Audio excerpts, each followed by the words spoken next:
Le Premier ministre préside une réunion du comité interministériel chargé du suivi de la pandémie de la Covid-19.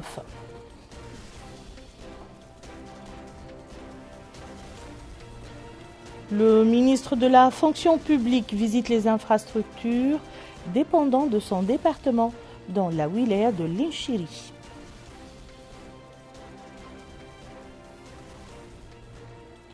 La ministre du Commerce, de l'Industrie et du Tourisme inaugure un nouveau siège pour les entreprises féminines à Nouakchott.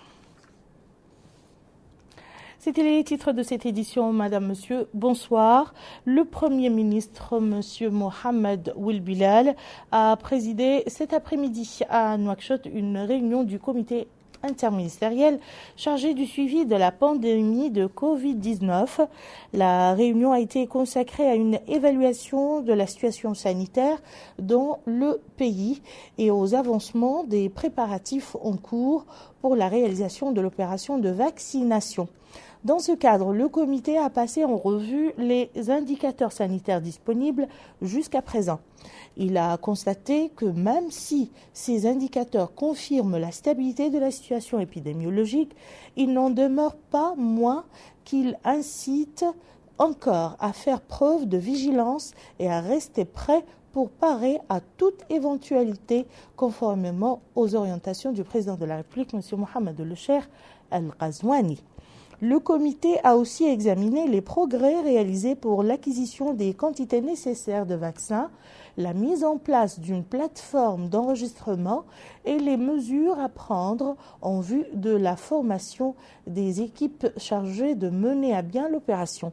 Le Premier ministre a donné par ailleurs des instructions sur la nécessité de veiller à l'achèvement des conditions nécessaires pour que l'opération de vaccination se déroule conformément aux dispositions de sécurité et d'efficacité exigées, préservant ainsi la santé des citoyens, notamment les franges les plus exposées à l'infection. Le ministre de la Justice, assurant l'intérim de son homologue des Affaires étrangères, de la coopération et des Mauritaniens de l'extérieur, M. Mohamed Mahmoud Ould Cheikh Abdallah Ould Bouaya, a décoré au nom du président de la République aujourd'hui à Nouakchott l'ambassadeur du Soudan, son Excellence M. Bilal Qassamallah As-Siddiq, dont la mission s'achève en Mauritanie. À cette occasion, le diplomate soudanais a été élevé au grade de commandeur de l'Ordre du Mérite national. La cérémonie de décoration s'est déroulée en présence du secrétaire général des chargés de mission et conseiller au ministère des Affaires étrangères, de la coopération et des Mauritaniens de l'extérieur.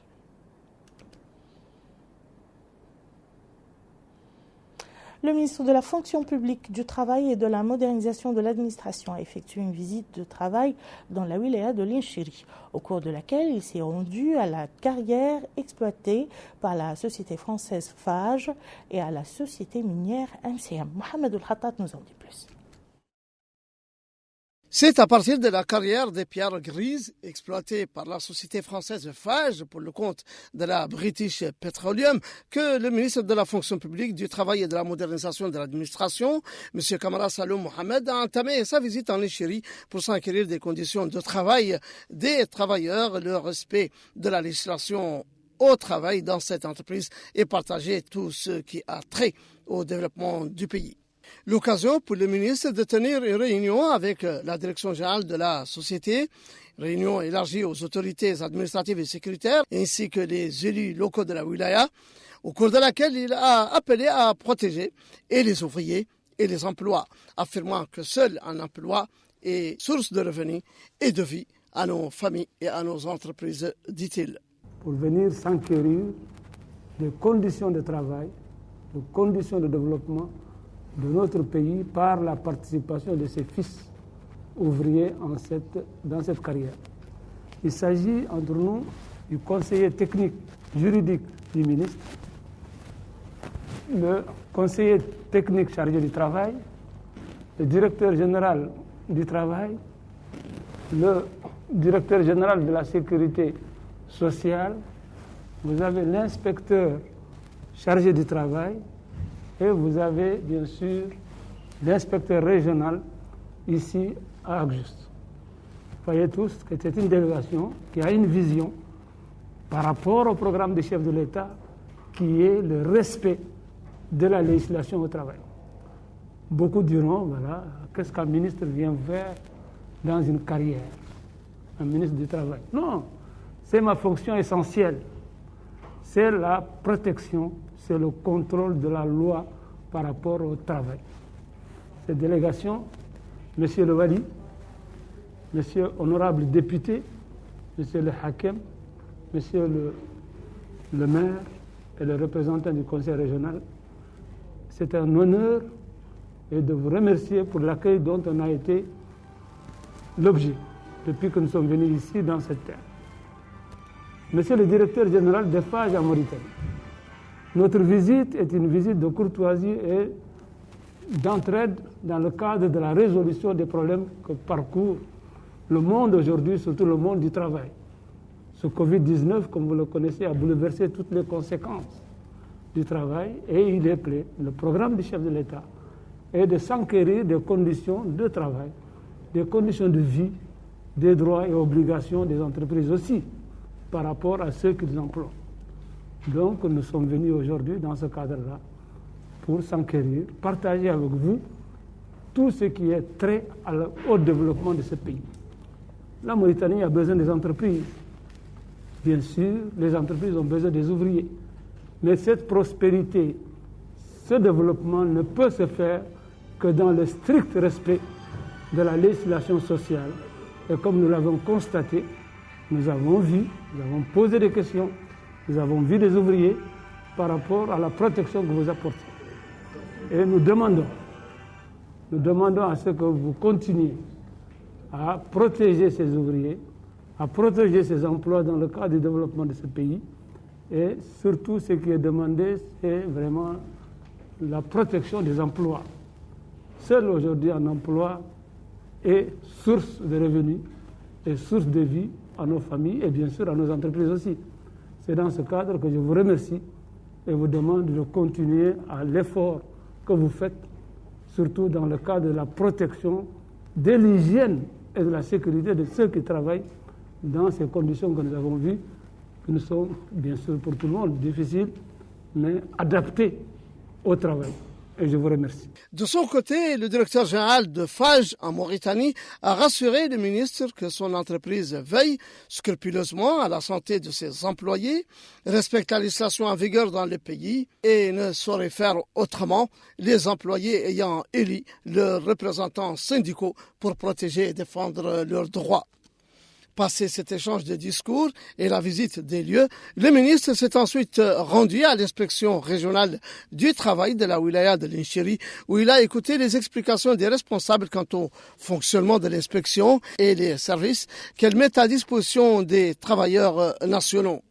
Le ministre a ensuite visité l'agence de la Caisse nationale de sécurité sociale dans la wilaya, où il a pris connaissance des prestations qu'offre la Caisse à ses abonnés. Enfin, le ministre a effectué une visite à la société minière MCM, où il a tenu une réunion de travail avec sa direction. Déclinant l'objet de sa tournée, le ministre a ensuite écouté les explications des responsables de la société quant au respect des normes de sécurité et d'hygiène appliquées pour protéger les employés. Le ministre s'est promené ensuite dans le site exploité par la société en compagnie de sa délégation du Wali de Linchiri, M. Al-Hassan Salih Saïdou, des autorités administratives et sécuritaires, ainsi que les élus locaux de la wilaya.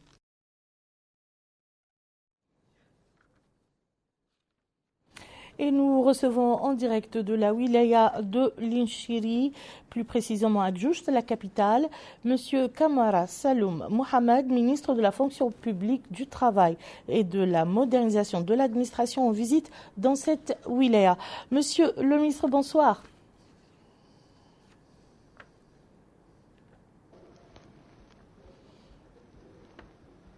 Vous m'entendez, Bonsoir. Monsieur le ministre? Alors, Votre visite dans les sociétés minières de Linchiri vous a permis de constater de visu les conditions de travail des ouvriers.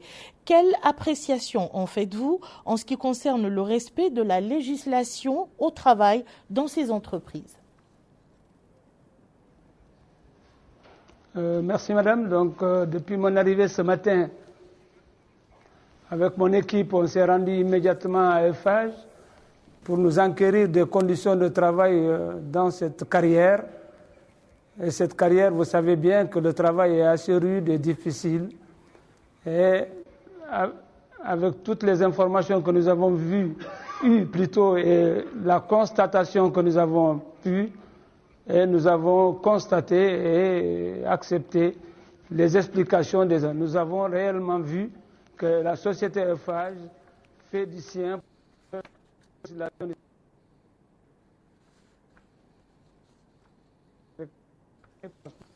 qui est vraiment à cheval sur la législation et le respect des conditions de travail les plus humaines et les plus respectueuses des travailleurs.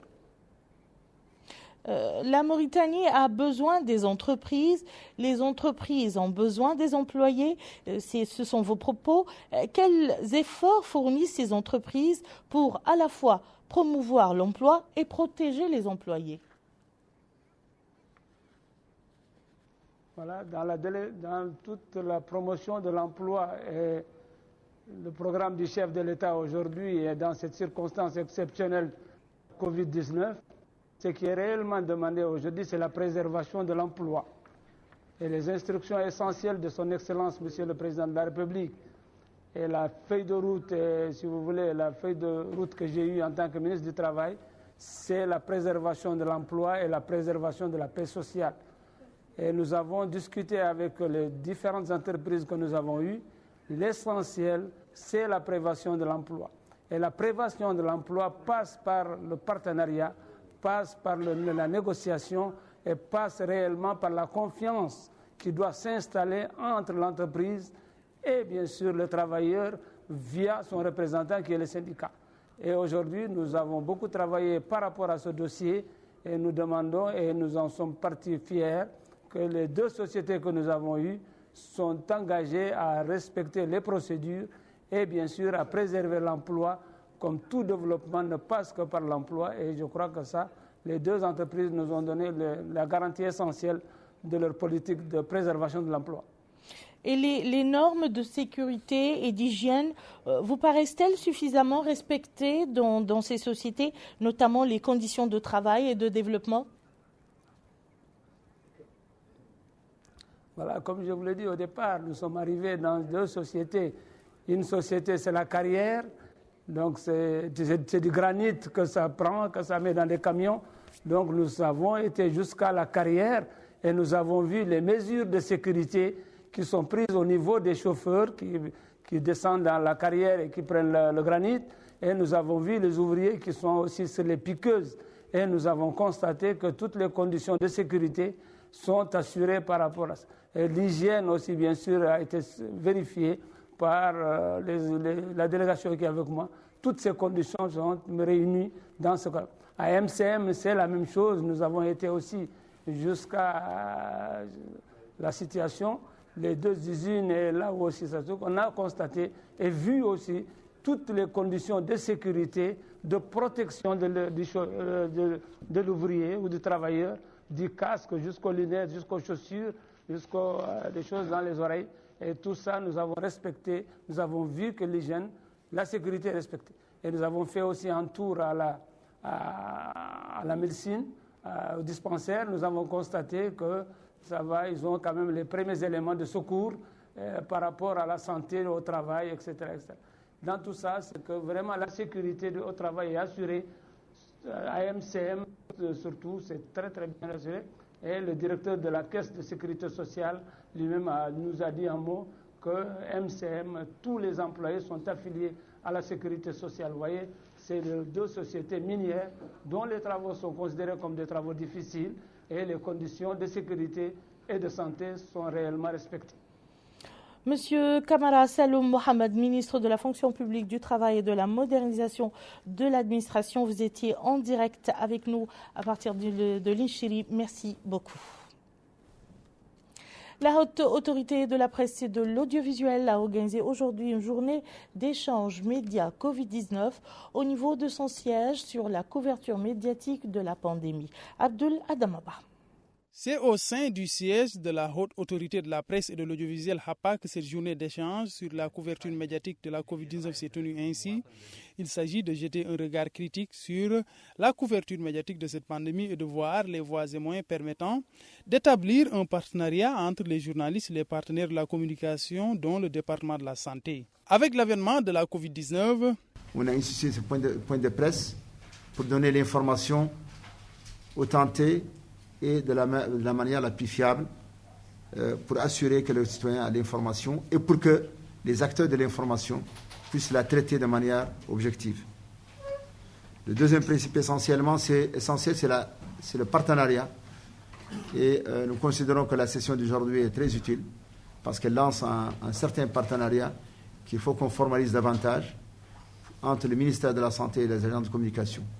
Au ministère de la Santé de la responsabilité d'assurer l'information fiable et aux agences de la responsabilité de la transmettre et de l'analyser de manière la plus objective possible. On est en train de travailler actuellement sur un draft de stratégie de communication qu'on partagera avec vous dès que c'est assez avancé et que nous sommes en train de développer certains canaux d'information.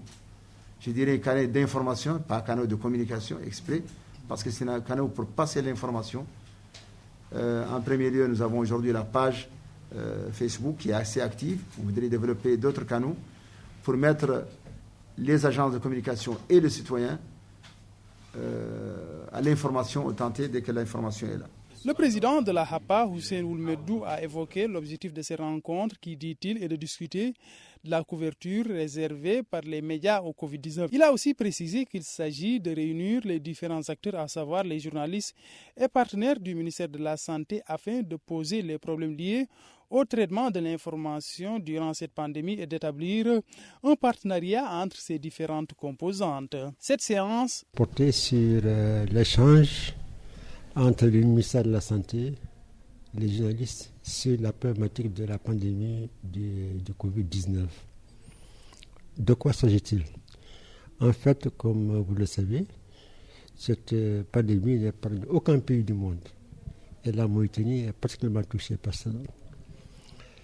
Maintenant, il s'agissait de jeter ce qu'on appelle un regard croisé entre deux partenariats, celui des médias et celui du ministère de la Santé. C'est pourquoi donc il y a eu cette rencontre, pour fixer les objectifs et les buts de cette rencontre. Des journalistes des médias nationaux et internationaux ont pris part à cette activité qui, au sortir, permettra de dégager des propositions à même d'améliorer la couverture médiatique de la Covid-19. Le troisième mois de l'année mars est considéré comme le mois de la femme. C'est sans doute à cette occasion qu'une banque pour les entreprises féminines a été inaugurée ce matin à Nouakchott. La cérémonie s'est déroulée en présence de la ministre du Commerce, de l'Industrie et du Tourisme, Mme Naham Thandil Maknas. Amina Takana. Autonomiser la femme pour qu'elle puisse jouer pleinement son rôle dans le développement et l'essor économique du pays, c'est le credo de cette banque qui a été inaugurée aujourd'hui et qui regroupe les entreprises féminines. L'inauguration s'est déroulée en présence de la ministre du Commerce, de l'Industrie et du Tourisme, Naha Mithamdi Oulmouknaz, et elle s'inscrit dans le cadre des festivités organisées par l'Union à l'occasion de la Fête internationale de la femme qui coïncide chaque année avec le 8 mars.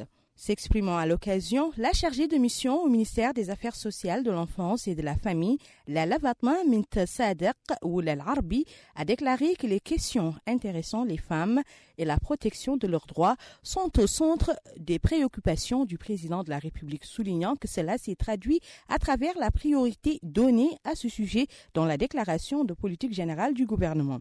Ajoutant que le département des affaires sociales, de l'enfance et de la famille se penche sur l'exécution d'un ambitieux programme visant à promouvoir les entreprises féminines et à permettre l'autonomisation économique de la femme, se félicitant des efforts joués par l'Union dans cette initiative qui constituera, dira-t-elle, un pilier de l'économie nationale grâce à la participation inclusive et efficace de la femme au développement du pays.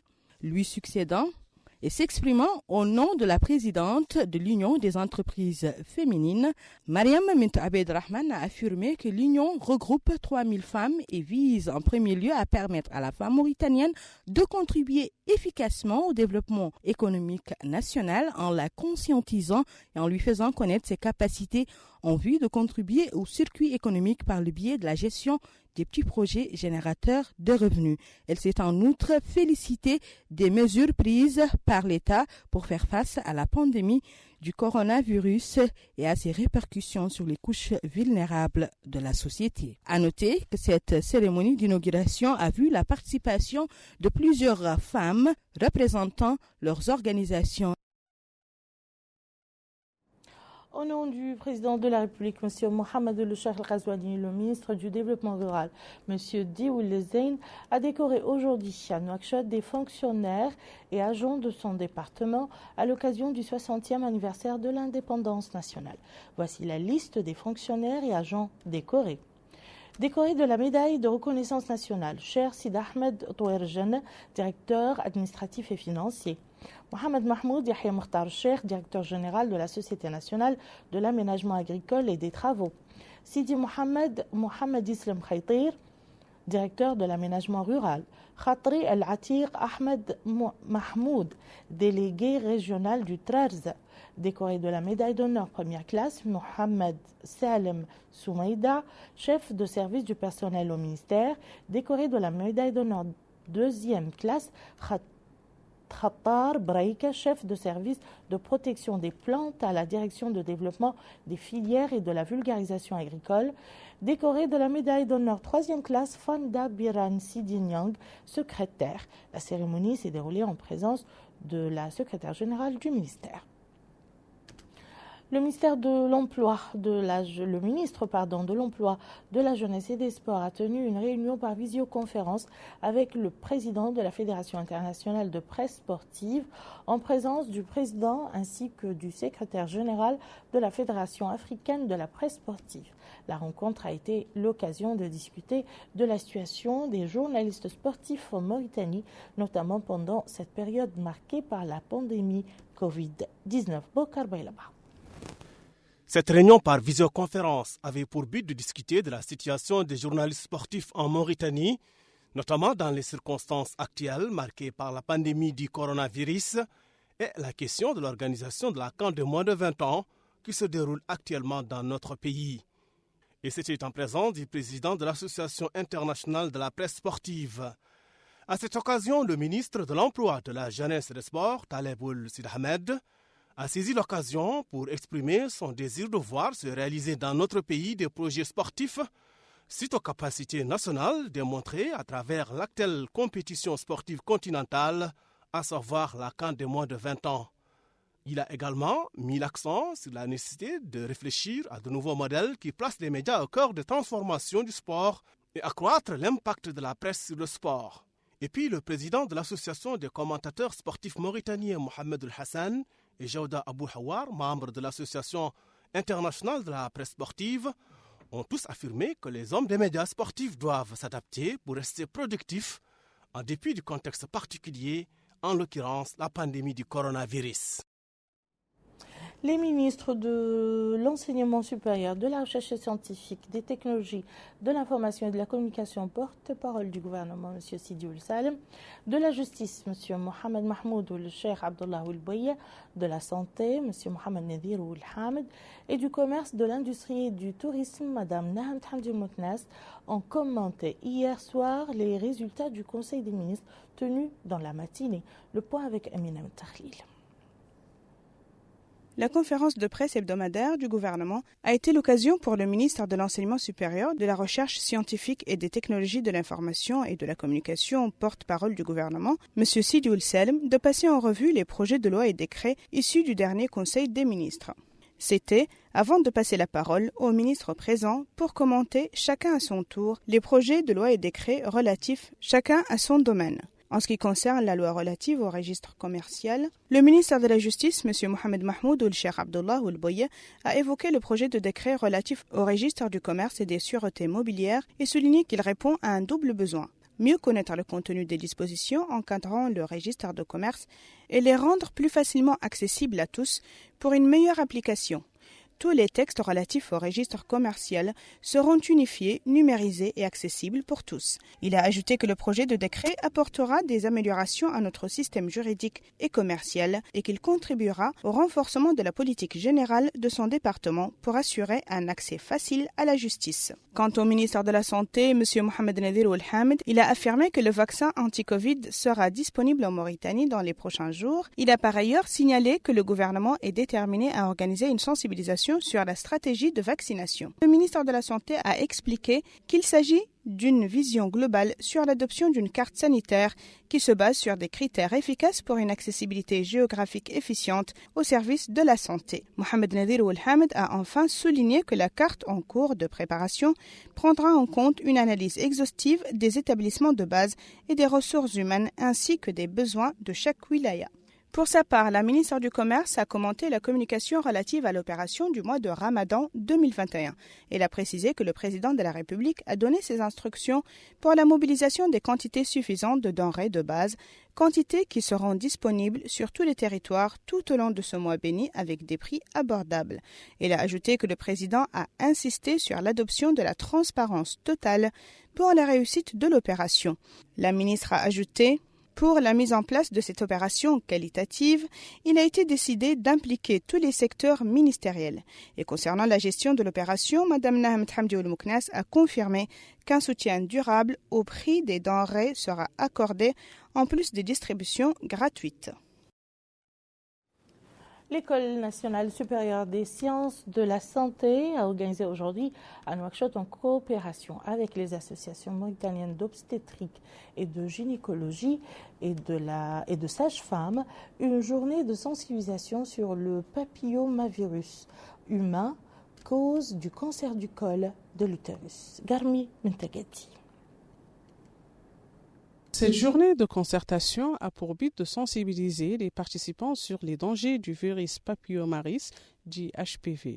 L'Association mauritanienne de gynécologie et d'obstétrique, en collaboration avec l'École nationale supérieure des sciences de la santé et l'Association des sages-femmes, organise cette rencontre qui s'inscrit dans le cadre d'une large campagne qui vise à sensibiliser plus précisément les femmes sur les dangers de cette maladie. Cette maladie est considérée comme étant la 3e cause de mortalité féminine. Cet événement se tient en parallèle à la Journée mondiale de la femme visant à lui garantir ses droits à l'accès à la santé en introduisant dans notre pays un nouveau vaccin contre le virus HPV.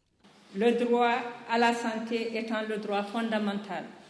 Et au moment où notre pays procédera très prochainement à l'introduction du vaccin contre l'infection à virus papilloma humain, le HPV, pour la prévention du cancer du col de l'utérus, le 29 mars 2021, ma présence à cette cérémonie mondiale de sensibilisation autour des maladies induites par ce virus est tout simplement normale.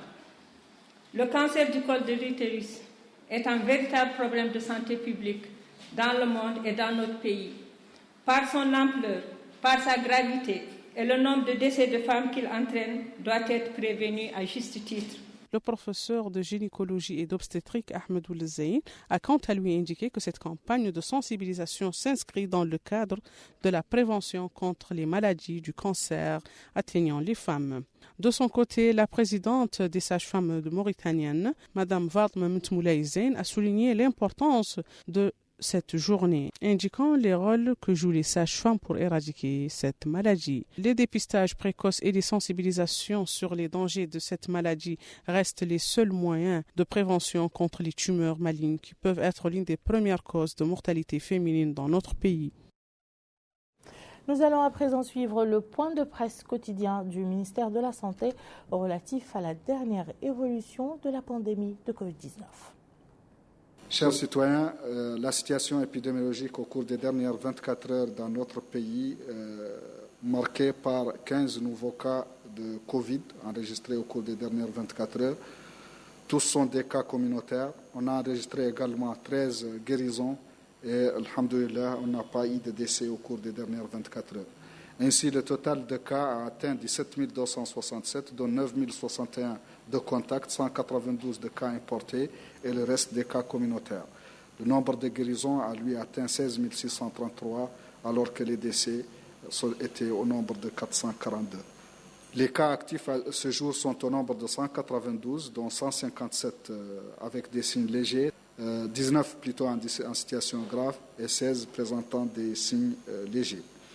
La répartition des cas nouveaux est la suivante: 1 à Basknou, 1 à Kifa, 1 à Wadnaga, à Nouadhibou 1 cas, au Ksara 1 cas, à Sebkha 1, à Tevraghzen 4 cas, à Dar Naïm 1 cas, 2 cas à Toujounine, 1 à Edmina et à Riyad 1 cas. Le total des tests effectués est de 1061, dont 1047 pour le diagnostic, répartis entre 485 tests rapides et 562 tests de PCR.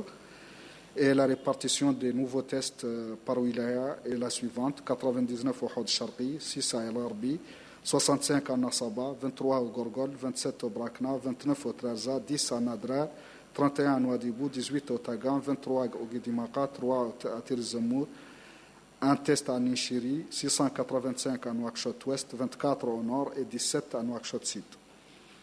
Le total de tests effectués depuis le début de la pandémie a atteint 221 251, dont 193 488 pour le diagnostic, répartis entre 140 510 de tests rapides et 52 978 de PCR.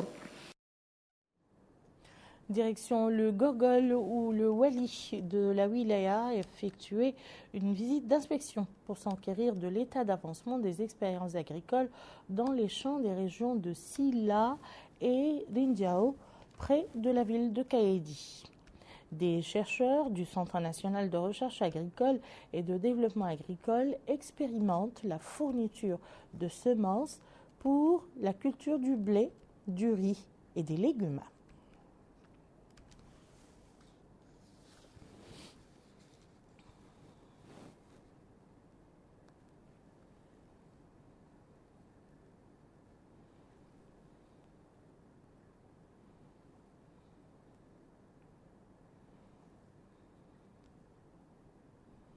Au nord du pays, où le wali de l'Adrar, accompagné des autorités administratives et sécuritaires et régionales de la Mollo-Datar, a supervisé le processus d'incinération d'importantes quantités de produits alimentaires et de médicaments périmés. Cette opération s'inscrit dans la continuité des efforts déployés par l'État pour débarrasser les marchés des produits périmés afin de préserver la santé des citoyens. Le Haut Conseil de la Fatwa et des recours gracieux a lancé ce soir dans la ville de Rosso une campagne de sensibilisation qui a pour objectif de faire connaître cette institution religieuse, son organisation et son mode de fonctionnement. Au cours de la présentation faite aux citoyens, les intervenants se sont appesantis sur le rôle que joue le Haut Conseil en sa qualité d'institution constitutionnelle consultative, notamment dans la résolution des conflits.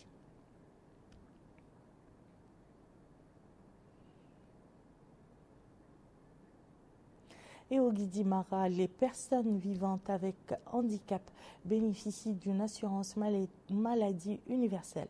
Il s'agit là d'une innovation réalisée dernièrement par le président de la République dans son discours à la nation le 28 novembre dernier. Cheikh Moussa Konaté et Cheikh Sadou Sidibé, deux personnes en situation d'handicap qui font partie d'un groupe de 500 personnes de la wilaya de Guidimara, ont été sélectionnés par l'État pour bénéficier d'une prise en charge sur instruction du président de la République, M. Mohamed Ould Cheikh El Ghazouani.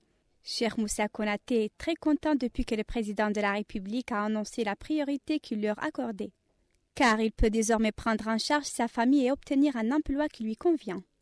Une chose qui était presque impossible auparavant. Il a toujours été rejeté à chaque entretien d'embauche en raison de son handicap. Un sentiment partagé par Cheikh Sadou Sidibé, qui confirme que ces mesures lui ont donné beaucoup d'espoir et il envisage à présent l'avenir avec impatience. Moi je m'appelle Cheikh Sadou Sidibé, Je suis de Célibabi Guidimaka. Je suis handicapé. Et vraiment, je remercie le gouvernement, ce qui vient de commencer. Parce qu'avec les 4 Kanam là, vraiment, c'est très bon pour les handicapés. Ça nous aide. Parce qu'en tant qu'handicapés, nous, on ne peut rien faire. Sauf l'aide du gouvernement. On est là, on est handicapés, pauvres, on ne peut pas travailler, rien faire. Mais avec les cartes Kanam là, vraiment, c'est très bon pour nous. Et toujours, on demande encore de plus, parce que nous sommes des handicapés. On a des familles. On ne veut pas vraiment faire le mendiant. Mais toujours, on veut que le gouvernement nous aide. Même si c'est ça comme moi, un petit solde là. C'est bon, on peut nourrir avec nos familles. Mais le fait de faire le mendiant là, vraiment, nous, on ne veut pas ça. Toujours, on félicite le gouvernement de continuer à nous aider toujours. Vraiment, on est très contents. Ce qu'il vient de faire, vraiment, on est très contents, nous, ici, au Guidimaka. Et c'est pour cela que je remercie le gouvernement. La directrice régionale du ministère des Affaires sociales, de l'enfance et de la famille au Guidimara, Mme Gaïtane Mohamed, a donné la liste des bénéficiaires, confirmant que leurs documents seront délivrés dans les plus brefs délais. La directrice a indiqué qu'au Guidimara, plus de 500 personnes en situation d'handicap ont été sélectionnées et nous avons, dit-elle, mis en place une base de données pour préparer un dossier personnel pour que ces personnes puissent obtenir une carte de personnes en situation d'handicap afin d'obtenir leurs droits. C'est dans une ambiance familiale chargée d'émotions que les bénéficiaires discutent avec leur famille avec un grand espoir de pouvoir répondre à leurs besoins et partant de changer leur quotidien après avoir longtemps attendu. Le rideau est tombé hier soir dans la ville de Nouadhibou sur les travaux de l'atelier de concertation sociale et de dialogue pour la pêche, organisé en collaboration entre la Fédération nationale de la pêche et le Bureau international du travail, qui avait pour objectif d'identifier les instruments permettant de garantir la couverture sociale au profit des travailleurs dans le domaine de la pêche artisanale et côtière de la zone nord. Mohamed Khattat. À Nouadhibou, l'atelier de concertation et de lancement du dialogue social sur la pêche en Mauritanie, organisé par la Fédération nationale de la pêche artisanale et le Bureau international du travail, a clôturé ses travaux en élisant un bureau pour conduire les négociations globales avec les partenaires relatives aux droits des travailleurs de la pêche artisanale et côtière. Le bureau est composé de 20 membres représentant 5 fédérations professionnelles exerçant au niveau de la zone nord. Pour Sid Ahmed Oul-Obeid, président de la section pêche artisanale et côtière dans la zone nord et président de la commission du dialogue social sur la pêche, ce dialogue social est important et doit évoluer. Et nous demandons, dit-il, à l'État de nous aider et nous accompagner pour la réussite de ce dialogue social sur la pêche artisanale et côtière.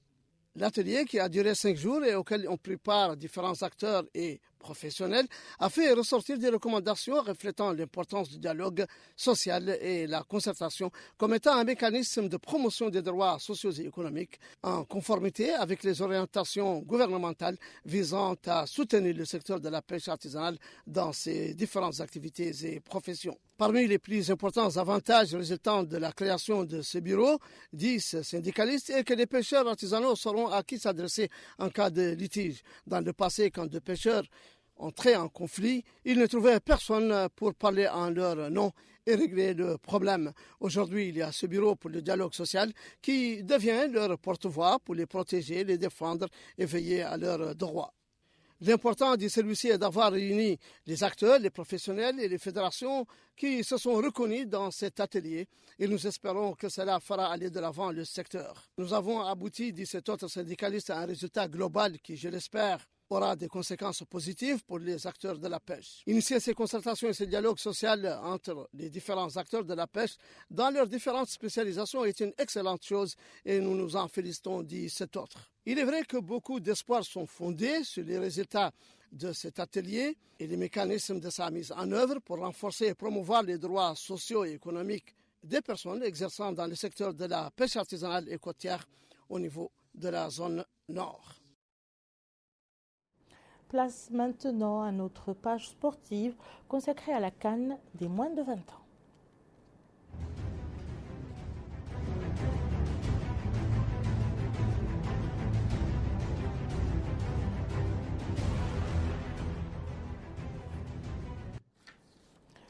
Tunisie-Gambie, c'est l'affiche de la petite finale de la CAN des moins de 20 ans.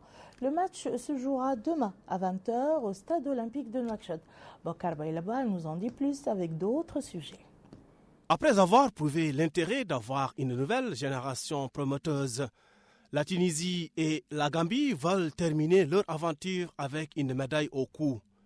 Il peut y avoir une certaine frustration dans les deux camps après avoir manqué une place en finale, mais les deux équipes doivent terminer leur participation sur une note positive et rentrer chez elles avec quelque chose en main.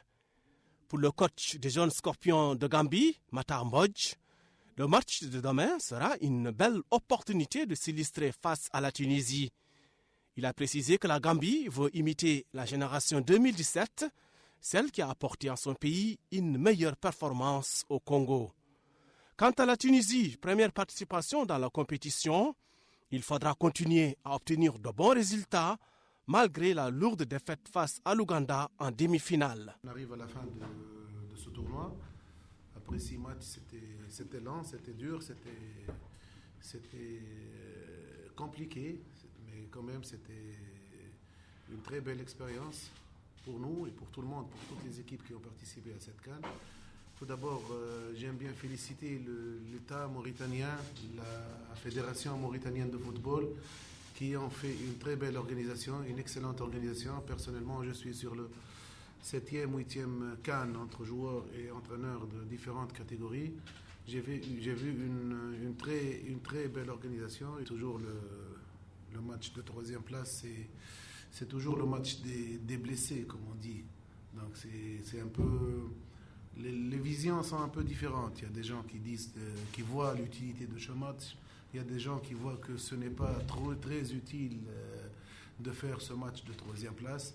Mais à ce niveau, je crois que c'est bien de faire un match de plus pour ces joueurs afin qu'ils acquièrent un peu plus d'expérience, un peu plus de jeux et de matchs internationaux. Donc j'espère que ça sera un match pour les deux équipes. Chacun il peut avoir une petite réconciliation d'avoir gagné cette 3e place. Et puis la Confédération africaine de football CAF a désigné le trio arbitral mauritanien pour diriger la finale de la 22e édition de la CAN de moins de 20 ans qui aura lieu samedi à 20h au stade olympique de Nouakchott. Il s'agit d'Abdelaziz Bou, arbitre central, Hamdine Diba, premier assistant, Mariam Cheddad, arbitre de réserve. Ils seront assistés par l'Algérien Akram Abbas Zahouni et le Camerounais Blaise Nkeya. Et voilà qui met fin à ce journal. Tout de suite le rappel des titres. Le Premier ministre préside une réunion du comité interministériel chargé du suivi de la pandémie de la Covid-19.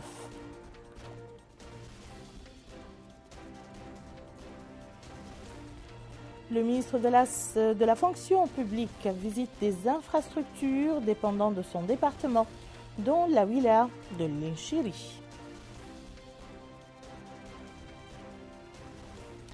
La ministre du Commerce, de l'Industrie et du Tourisme inaugure un nouveau siège pour les entreprises féminines à Nouakchott. Merci, Madame, Monsieur, de nous avoir suivis. À très bientôt.